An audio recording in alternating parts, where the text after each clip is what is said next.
Hello, आपका accounting classes में स्वागत है। यदि मेरा ये वीडियो आपको अच्छा लगे या आपके लिए हेल्पफुल हो तो इसे लाइक कीजिए। अकाउंट से संबंधित जितने भी प्रॉब्लम हैं उनका सलूशन पाने के लिए मेरे इस चैनल अकाउंटिंग क्लासेस को सब्सक्राइब कीजिए। साथ ही बेल आइकन को दबाना ना भूलें, जिससे आपको समय समय पर वीडियो से संबंधित जितने भी नोटिफिकेशन हैं प्राप्त हो सकें। हेलो, आज के इस वीडियो में जर्नल एंट्री का प्रैक्टिकल क्वेश्चन नंबर 10 और 13 करने वाले हैं। चलिए फिर वीडियो को शुरू करते हैं।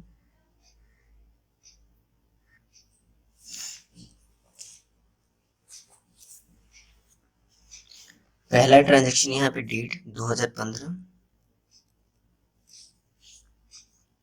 6 जनवरी।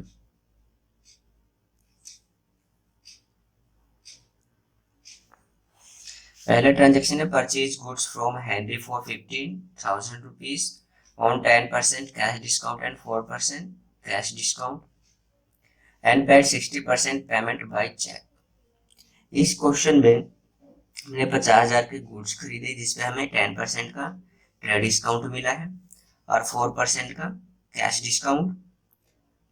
देखिए यहाँ पे इस क्वेश्चन में हमने 60% अमाउंट पेमेंट किया है चेक के थ्रू, तो कैश डिस्काउंट हमें उसी अमाउंट पे मिलेगा जो अमाउंट हमने पेमेंट किया है, जो हमने कैश में पेमेंट किया या फिर चेक द्वारा पेमेंट किया है। तो इस क्वेश्चन में जितना 60% अमाउंट होगा उस अमाउंट पे हमें डिस्काउंट रिसीव होगा। पहले यहाँ पे वर्किंग नोट बनाएंगे। लिस्ट प्राइस,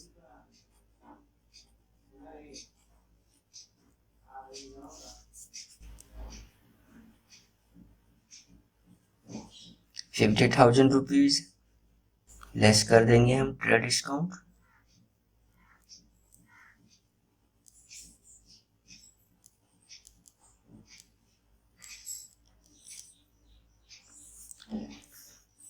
₹50,000 का 10% ₹5,000।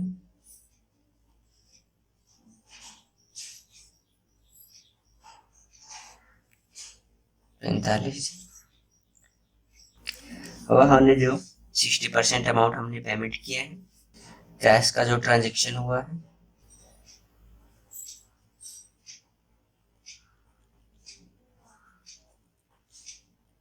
27,000 रुपये।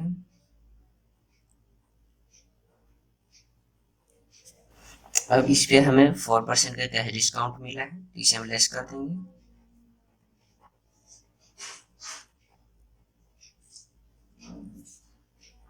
फोर परसेंट 27,000 पे निकालेंगे।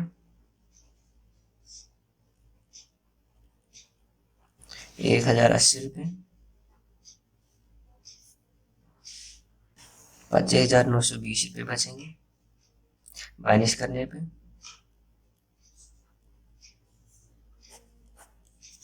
देखिए इसकी जर्नल एंट्री बनाएंगे हम।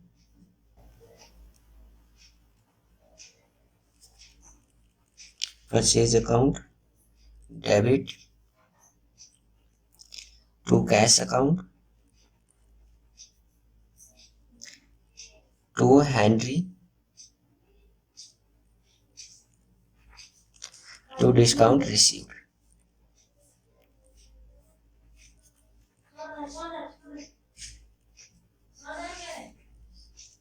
इस ट्रांजेक्शन में हमने 60% के गुड्स नगद खरीदे और 40% के उधार खरीदे।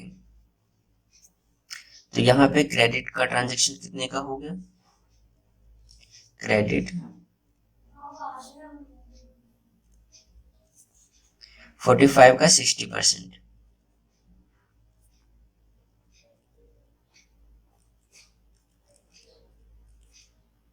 सॉरी 40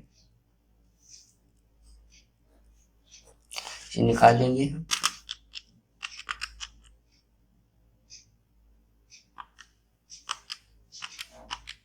40% 18,000 रुपये।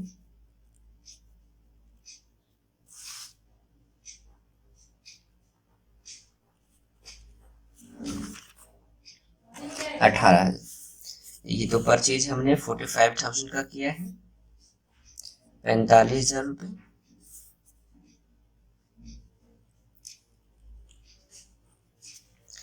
इसमें कैश नगद हमने कैश कितना रिसीव हुआ, कैश कितना पेमेंट किया हमने, 25,920 रुपये। दूसरा हैंड यानी कि जो हमने उधार जो परचेज किया था वो 18,000 का है। तो डिस्काउंट रिसीव हमने कितना किया, 1,080 रुपये।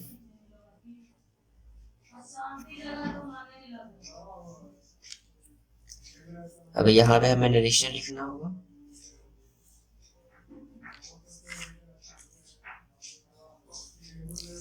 Purchase goods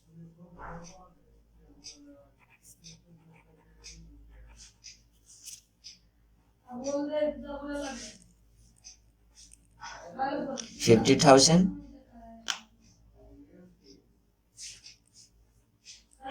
10% trade discount,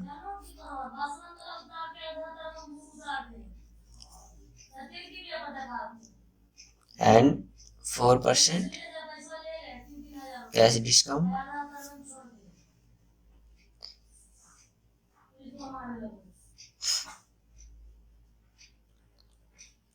$60% amount paid by check.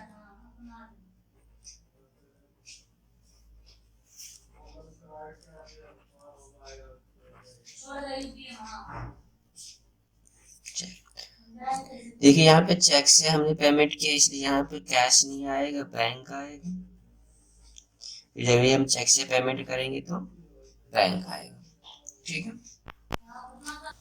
अगला जो ट्रांजेक्शन है 15 जनवरी, bought goods from Amit for 2 lakh, it terms 5% cash discount and 20% trade discount. Paid 3/4 of the amount in cash at the time of purchase. देखिए ये भी question transaction उसी के ही जैसे 15 जनवरी वाले ट्रांजेक्शन के लिए हम वर्किंग नोट बनाएंगे। तो लिस्ट प्राइस हमने 2 लाख का गुड्स परचेज किया था, इसमें से 20% हमें ट्रेड डिस्काउंट मिले हैं और 2 लाख का 20% 40,000 हो जाएंगे, माइनस कर देंगे हम। तो 160 का बचा, 160 का हमने गुड्स परचेज किया है, इसमें से हमें कैश डिस्काउंट, कैश का जो ट्रांजेक्शन किया हमने 3/4 अमाउंट हमने कैश में पेमेंट किया है। नगद तो 160 का 3/4 निकालेंगे, 1,20,000 रुपये। अब इसमें जो हमने कैश ट्रांजेक्शन किया उसी पे हमें कैश डिस्काउंट मिलेगा, इसलिए हम अब 1,20 का हम 5% कैश डिस्काउंट निकालेंगे तो 6,000 रुपये माइनस कर देंगे, 1,14,000 का ये हमने गुड्स परचेज कैश पेमेंट किया है, 1,14,000। अब उधार जो हमने ट्रांजेक्शन किया है 1/4 किया, 3/4 हमने कैश ट्रांजेक्शन किया तो 1/4 क्रेडिट ट्रांजेक्शन हो जाएगा, तो 160 का 1/4 40,000 रुपीज। देखिए इसकी जर्नल एंट्री बनाते हैं। परचेज अकाउंट डेबिट कर देंगे हम, टू कैश, यहाँ पे कैश पेमेंट किया इसलिए टू कैश अकाउंट, और टू उधार भी हमने ट्रांजेक्शन किया है इसलिए अमित का नाम लिखेंगे, अमित, और टू डिस्काउंट रिसीव होगा, डिस्काउंट रिसीव्ड अकाउंट। तो परचेज हमने किया था 160 का, 1,60,000 रुपये। कैश हमने कितना पेमेंट किया, 1,14,000 रुपये।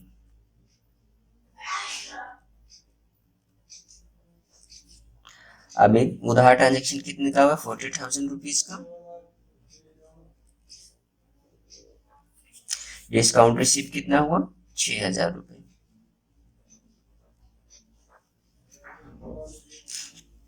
नरेशन लिख लेंगे, purchase goods rupees 2 lakh,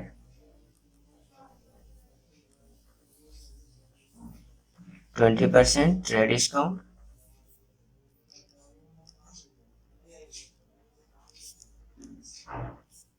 and 5% cash discount,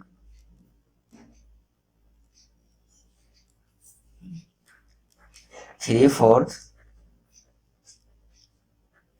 amount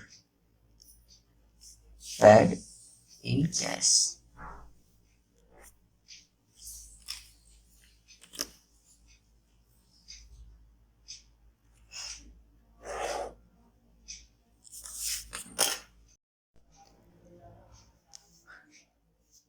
अगला जो हमारा ट्रांजेक्शन हुआ है वो 18 जनवरी को हुआ है।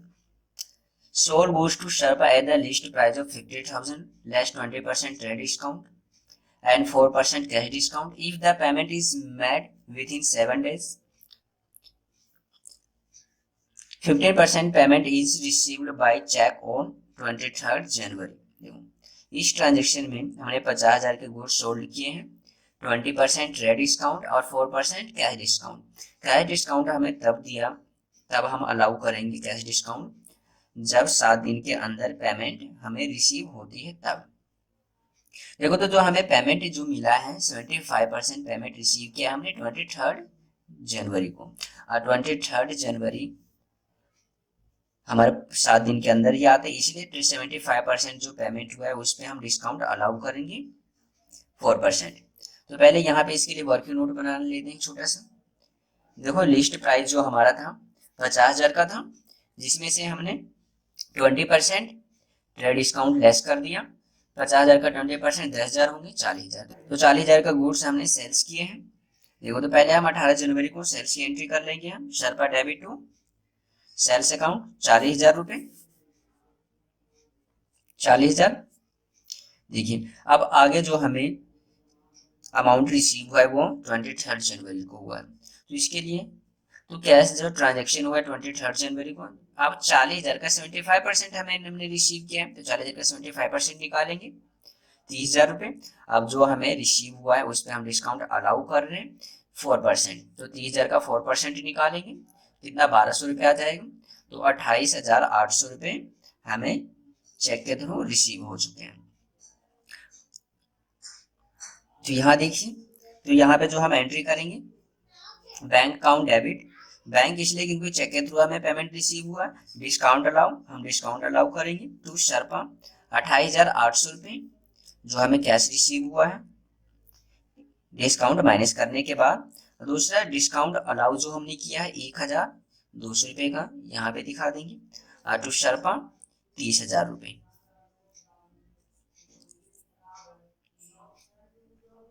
देखिए अब अगला जो हमारा ट्रांजेक्शन है 25 जनवरी को है। Sold goods to Garima for 1 lakh rupees, allow her 20% trade discount and 5% cash discount, discount if the payment is made within 15 days. यहाँ पे वही है, यदि 15 दिन के अंदर पेमेंट रिसीव करते हैं तो 5% का कैश डिस्काउंट दिया जाएगा। C paid 1/4 of the amount by cheque on 5th फरवरी, और हमें 1/4 का अमाउंट का पेमेंट रिसीव होता है 5 फरवरी को, और जो 5 फरवरी वो 15 दिन के अंदर अंदर ही है, इसलिए हम इस 1/4 की पेमेंट जो रिसीव किया उस पर हम कैश डिस्काउंट अलाउ करेंगे। देखो यहाँ पे और भी पेमेंट हमें रिसीव किए हैं, वो 60% जो रिमेनिंग बच गए हैं 1/4 का रिमेनिंग, यानी कि 3/4 का 60% 15 फरवरी को कैश रिसीव हुए हमें। तो ये जो 15 फरवरी है वो 15 दिन के बाद का डेट आ जाता है, इसलिए हम इस अमाउंट पे कैश डिस्काउंट अलाउ नहीं करेंगे। ठीक है, तो पहले सेल्स की एंट्री कर लेंगे हम, गरिमा डेबिट टू सेल्स अकाउंट। यहाँ पे वर्किंग नोट 1 लाख का था, जिसमें से 20% ट्रेड डिस्काउंट हमने माइनस कर दिया, तो 80,000 बचे। तो 80,000 के हमने गुड सेल्स किए हैं, तो गरिमा डेबिट टू सेल्स अकाउंट 80,000 रुपये आ जाएंगे। और अगला जो हमें 5 फरवरी को जो पेमेंट रिसीव हुआ है बैंक अकाउंट डेबिट, इसमें हमने डिस्काउंट अलाउ किया है 5%, डिस्काउंट अलाउ डेबिट हो जाए क्योंकि बिजनेस के लिए एक्सपेंसेस है, टू गरिमा। देखिए यहाँ पे हमें 80,000 का 1/4 ही पेमेंट रिसीव हुआ था, तो 1/4 20,000 होता है, और 20,000 पे हम कैश डिस्काउंट दे रहे हैं 5% 1,000 रुपये, तो 19,000 हमें चेक रिसीव हुआ है, तो डिस्काउंट अलाउ किया हमने 1,000 रुपये का। दूसरा टू गरिमा 20,000 रुपये। अब देखिए 15 फरवरी को भी हमने पेमेंट रिसीव किया है, मगर जो 15 फरवरी जो होता है 15 दिन के बाद का, इसलिए इस पे डिस्काउंट हम नहीं अलाउ करेंगे, नहीं देंगे हम। तो 15 फरवरी को, अब देखिए 15 फरवरी के जो हमें कितना पेमेंट रिसीव हुआ रिमेनिंग का, यानी कि 1/4 का रिमेनिंग, ठीक है, तो 3/4 80,000 का 3/4 निकालेंगे। अब इसका भी 60% हमें पेमेंट रिसीव किए, तो इसका 60% 36,000 हो जाएंगे, तो 36,000 कैश के थ्रू पेमेंट रिसीव किया हमने, तो कैश अकाउंट डेबिट टू गरिमा 36,000 रुपये। बाकी नरेशन बना लेंगे हम। अब हम क्वेश्चन नंबर 13 करने वाले हैं। क्वेश्चन नंबर 13 बैंक से रिलेटेड ट्रांजैक्शन है इसमें। तो बैंक से रिलेटेड ट्रांजैक्शन को कैसे हम जनरल एंट्री बनाएंगे ये सीखते हैं। तो पहला जो ट्रांजैक्शन है 1 जनवरी को 2008 pad into bank for opening A current account. हमने अकाउंट खुलवाया है और बैंक को पैसे दिए 10,000 रुपये। देखिए बैंक का हमारा जो पर्सनल अकाउंट आता है और पर्सनल अकाउंट में जो भी रिसीवर होता है उसे हम डेबिट कर देते हैं। तो हमने 10,000 रुपये दिए थे, तो बैंक रिसीवर हुआ, इसलिए बैंक को हमने डेबिट कर दिया। Bank account debit to cash, हम बिजनेस से कैश जा रहा है इसलिए कैश को हमने क्रेडिट किया है 10,000 रुपये। यहाँ पे नरेशन लिख देंगे। अगला जो ट्रांजेक्शन है 3 जनवरी sold goods for 20,000 and the amount was deposited into the bank. हमने 20,000 के गुड्स बेचे हैं और जो हमें पैसे मिले उस पैसे को हमने बैंक में जमा करवा दिया है। तो इसकी entry bank account debit to sales account हो जाएगी 20,000 रुपये, इसे हम डेबिट क्रेडिट कर देंगे, नरेशन लिख लेंगे। अगला जो हमारा है 7 जनवरी की अमाउंट विड्रॉन फ्रॉम बैंक। हमने बैंक से पैसे निकाले हैं 15,000 रुपये। तो जब भी हम बैंक से पैसे निकालेंगे तो बैंक हमारा गिवर होगा और जो भी पर्सनल अकाउंट में गिवर होता है उसे हम क्रेडिट करते हैं, इसलिए बैंक को हमने क्रेडिट किया है। और बिजनेस में कैश आया है, इसलिए कैश हमारा रियल अकाउंट होता है, इसलिए कैश को हमने डेबिट कर दिया है। तो cash account debit to bank account, इसकी जनरल एंट्री बनेगी 15,000 रुपये से, नरेशन लिख लेंगे। अगला जो हमारा जो ट्रांजेक्शन है 10 जनवरी को गुड्स सोल्ड फॉर कैश। हमने गुड्स सोल्ड किया है 15,000 रुपये का, तो वो भी नगद। तो इसका एंट्री आपको पता ही होगा, cash account debit to sales account 15,000 से डेबिट क्रेडिट कर देंगे। आगे आते हैं अगले ट्रांजेक्शन पे 12 जनवरी। 12 जनवरी को हमने अमाउंट डिपॉजिटेड इनटू बैंक 12,000 रुपये हमने बैंक में जमा करवाए। जब हमने बैंक में जमा करवाया तो कैश बिजनेस से जा रहा है, जो बिजनेस से जाता है उसे हम क्रेडिट करेंगे। और बैंक क्या है, बैंक रिसीवर है, जो भी रिसीवर होता है पर्सनल अकाउंट में उसे हम डेबिट करेंगे। तो bank account debit to cash account 12,000 रुपये से। लास्ट ट्रांजेक्शन है हमारा ये 14 जनवरी को goods purchase and payment made by cheque. हमने गुड्स परचेज किए हैं और पेमेंट जो हमने चेक के थ्रू किया है। तो purchase account debit to bank account हो जाएगा 25,000 का। फिर लास्ट में हम टोटल कर लेंगे इन सब का टोटल 97,000 और इधर भी 97,000। आज के वीडियो में इतना ही। मेरा ये वीडियो अंत तक देखने के लिए थैंक यू।